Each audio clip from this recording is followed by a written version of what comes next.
बिस्मिल्लाहिर्रहमानिर्रहीम। अस्सलाम वालेकुम। जागो साहिवाल का रमज़ान स्पेशल प्रोग्राम आप देख रहे हैं। मैं हूं अमान शाहिद, आपको खुश आमदीद कहता हूं। और आज 19 रमज़ानुल मुबारक और ये दिन यौम ज़रब सहर के तौर पर जाना जाता है। यौम ज़रब सहर जिस दिन फ़जर की नमाज़ के बाद मस्जिद कुफ़ा में अमीर अल मोमिनीन हज़रत अली इब्न तालिब करमुल्लाह वजहुल करीम को ज़रबत लगाई गई थी।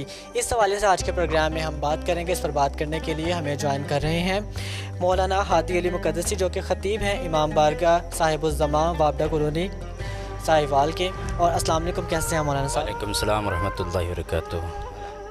अच्छा मौलाना साहब, सबसे पहला सवाल तो ये है कि 19 रमज़ानुल मुबारक यौम ज़रब सहर के तौर पर जाना जाता है। ये यौम ज़रब सहर क्या है? औज़ु बिल्लाहि मिनश शैतानिर रजीम, बिस्मिल्लाहिर रहमानिर रहीम। अल्हम्दुलिल्लाहि सुम्मा सलातु अला अहलिहा अला रसूलिहिल मुरसलीन व ख़ातमन नबिय्यीन, सुम्मा सलातु व सलामु अला रसूलिहिल मुसद्दद वल मुस्तफ़ल अहमद हबीबिना व हबीबिल आलमीन अबुल क़ासिम मुहम्मद मुस्तफ़ा सल्लल्लाहु अलैहि वसल्लम व अहले बैतिहि तय्यबीन ताहिरीन अल्लज़ी अज़हबल्लाहु अन्कुम अर्रिज्स अहलल बैत व तहिरकुम तत्हीरा। क़ाला अमीर अल मोमिनीन अली इब्न अबी तालिब अलैहिस्सलातु वस्सलाम, सलूनी सलूनी क़ब्ल अन तफ़क़िदूनी। सबसे पहले मैं सेंट्रल न्यूज़ के जितने भी अरकान हैं, जितने भी टीम हैं, इन सब का मैं शुक्रिया अदा करता हूँ। आप तमाम ने अपने मसरूफ़ियात में से वक़्त निकाल कर यहाँ पर मौला अली अलैहिस्सलातु वस्सलाम के शहादत के हवाले से, यौम सहर के हवाले से आप यहाँ पे मेरे पास तशरीफ़ लाया और आपके तवस्सुत से पूरे दुनिया में मौला अली अलैहिस्सलातु वस्सलाम की इस यौम सहर के मजलिस को और इनकी हालात ज़िंदगी को, इनकी अदल व इंसाफ की जो तालीमात है लोगों को आप आम करने के लिए यहाँ पे तशरीफ़ लाया। आप सबका मैं बाबर भाई समेत आप सबके मैं शुक्रिया अदा करता हूँ। और जितने भी मोमिनीन है इस न्यूज़ को देखने वाले हैं, उन सबको मेरे तरफ़ से सलाम पेश है, सलाम अर्ज़ है। सलाम के बाद यौम सहर को यौम सहर इसलिए कहा जाता है जिस दिन मौला अली अलैहिस्सलातु वस्सलाम को 19 रमज़ानुल मुबारक सन 40 हिजरी को अब्दुर्रहमान इब्न मुलजम ने यानी फ़जर की नमाज से पहले यानी मौला अली अलैहिस्सलातु वस्सलाम को जो ज़ख़म लगाए और ये अज़ान से पहले था, यानी फ़जर की अज़ान से पहले मौला को ज़रब लगे थे, इसलिए इसको यौम सहर से मनाए जाते हैं। हम अहले तशय्युअ और जितने भी मुसलमान हैं हमारे, जो मौला अली अलैहिस्सलातु वस्सलाम के साथ एतक़ाद रखते हैं, इनकी क्या है इमामत पर और इनकी शुजाअत, इनकी बहादुरी पर और इनकी अज़मत पर जो अक़ीदा रखने वाले जितने भी मुसलमान हैं, वो यौम सोग क्या है दिन यौम सोग मनाए जाते हैं। यानी मौला अली अलैहिस्सलातु वस्सलाम की तालीमात को उजारा करने के लिए, मौला अली अलैहिस्सलातु वस्सलाम के आदिल को उजारा करने के लिए ये दिन को मनाए जाते हैं। जी अच्छा, जिस मस्जिद में हज़रत अली करमुल्लाह वजहुल करीम को ये ज़रब लगी है, तो उस मस्जिद में उस वक्त कौन कौन मौजूद था? जी, उस वक़्त मस्जिद कोफ़ा में मौला अली अलैहिस्सलातु वस्सलाम 40 हिजरी के जो है रमज़ानुल मुबारक में इनका जो मौला की कैफियत था वो बिल्कुल ही मुख्तलिफ था। हर साल के रमज़ान से कुछ चेंजिंग था। हर दिन को मौला अली अलैहिस्सलातु वस्सलाम अपने हर एक फ़र्जंद की तरफ क्या है इफ्तारी के लिए जाते थे और हर एक दिन पूछते थे, इमाम हसन अलैहिस्सलातु वस्सलाम से पूछते थे, बेटा हसन रमज़ान की कितने रह गया और कितने ख़त्म हो गया। मौला हुसैन से कभी पूछते थे, यानी बेटा हुसैन यानी कितने दिन ख़त्म हो गया, रमज़ान के कितने दिन बाकी है, ईद के लिए कितने दिन है। तो इस तरह के सवालात मौला करते थे। लेकिन जिस दिन मौला को ज़रब लगना था सहर के टाइम, तो उस दिन हज़रत उम्मुल कुलसूम की दौलतसरा में हज़रत अली अलैहिस्सलातु वस्सलाम तशरीफ़ फरमाते और रात सारे हज़रत अली अलैहिस्सलातु वस्सलाम बाहर निकलते थे और क्या है आसमान की तरफ देखते थे, वल्लाह वो वक़्त करीब है, यानी जो अल्लाह ने मेरे साथ वादा किया है। तो मौला ये फरमाते थे और अंदर चले जाते थे।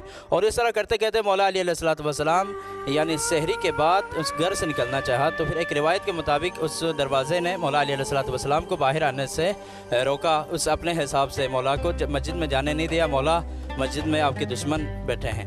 तो इसी तरह बाहर निकला तो वहाँ पर बदखों ने भी एक रिवायत में है मौला को रोकने की कोशिश की। अपने ज़बान में मौला को कहा, मौला आप न जाइए, मस्जिद में आपका कातिल बैठा हुआ है। इस तरह कहते हैं मौला ने, जो मैंने अपने अल्लाह के साथ जो वादा किया है वो पूरे करके रहेंगे। तो मौला अली अलैहिस्सलातु वस्सलाम मस्जिद कोफ़े में तशरीफ़ लेके गया। मैं अंदर गया तो फिर देखा 3 बंदे मस्जिद कोफ़े में सो रहे थे, वो भी उल्टा सोया हुआ था। तो मौला अली अलैहिस्सलातु वस्सलाम ने अपने कातिल को जगाया, अब्दुर्रहमान इब्न मुलजम, इसके साथ एक शमीम इब्न बाजिर अशजाई ایک یہ ملعون تھا اور تیسرا بندہ جو تھا وردان ابن مجالد، یعنی یہ 3 بندے کیا ہے مسجد میں سویا ہوتا مسجد کوفہ کے اندر. تو مولا نے ان کو جگایا. جگانے کے بعد مصلی اذان پہ لے کے گیا، مصلی اذان پہ جا کے اذان دیا فجر کی. اس کے بعد تمام کوفے والوں کو جگایا. اس کے بعد مولا مصلی پہ جا کے نماز پڑھ رہے تھے. اس وقت ان 3 بندوں نے کیا ہے، خوارج کے تھے یہ تینوں، ان تینوں نے مولا کو سجدے کی حالت میں ضرب لگا کے مولا علیہ السلام کی سر کو شگافتہ کیا. جی اچھا یہ بتائے گا کہ جب حضرت علی کرم اللہ وجہ کریم کو جب ضربت لگ گئی تھی تو اس کے بعد جب ان کے قاتل کو سامنے لایا گیا عبد الرحمن ابن ملجم کو، تب حضرت علی کرم اللہ وجہ کریم نے کیا ارشاد فرمایا تھا؟ جی جب عبد الرحمن ابن ملجم کو امام حسن اور باقی جتنے بھی نمازیں تھا سب نے ابن ملجم کو پکڑ کے امام علیہ السلام کے سامنے لایا گیا. اس وقت مولا علیہ السلام نے سب سے پہلے سوال کیا، اے عبد الرحمن ابن ملجم، کیا میں تیرا اچھا امام نہیں تھا؟ آپ نے کس لیے مجھے ضرب لگائے؟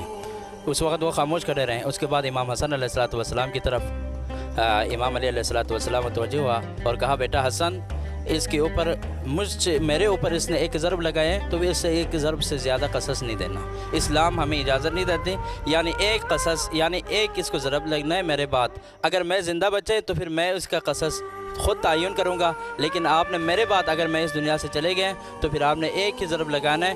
اس کے ساتھ اگر یہ چلے جائیں یا یہ بچ جائیں یا آپ نے ایک ہی قصاص اس سے لینا ہے. اس نے مجھے ایک ضرب لگائے تو آپ بھی اسے ایک ضرب لگانا ہے، اور یہ ڈرا ہوا ہے اور اس کو پانی پلانا. اس وقت مولا علی علیہ السلام کے سامنے شربت پیش کیا ہوا تھا. ایک روایت میں ہے دودھ پیش کیا گیا تھا. تو مولا علی علیہ السلام نے پینے سے پہلے اپنے قاتل کو پلایا اور پلانے کے بعد کہا، یہ ڈرا ہوا ہے، اس کو سکون کرنے دو اور اس کو الگ کسی کمرے میں رکھ دیجیے گا. کہ یہ ہے مولا علی علیہ السلام کی تعلیمات، مولا کے صبر، مولا کے عدل. اور اس دن ہمیں مولا علی علیہ السلام کی تعلیمات کو اجارہ کرنے کی ضرورت ہے اور اس کو کیا ہے، اس کی تعلیمات کو عام کرنے کی ضرورت ہے. مولا علی علیہ السلام کے اس دن سے ان کی صبر اور شجاعت اور ان کی عظمت کیا ہے اجارہ کرتے ہیں. جی چلیں، بہت بہت شکریہ. ہمارے ساتھ مولانا ہادی علی مقدسی موجود تھے جو کہ خطیب ہیں امام بارگاہ صاحب الزماں ایرانیہ اور وابڈہ کالونی ساہیوال سے. بہت شکریہ آپ کے وقت کا. یوم ضرب سحر کے حوالے سے ہمارا یہ آج کا پروگرام تھا، اور آپ کو کیسا لگا مجھے اس کے فیڈ بیک کا انتظار رہے گا. آپ سے میں انشاءاللہ کل کے پروگرام میں کروں گا ملاقات. تب تک کے لیے اپنے میزبان امان شاہد کو اجازت دیجیے. Very good morning. اللہ حافظ.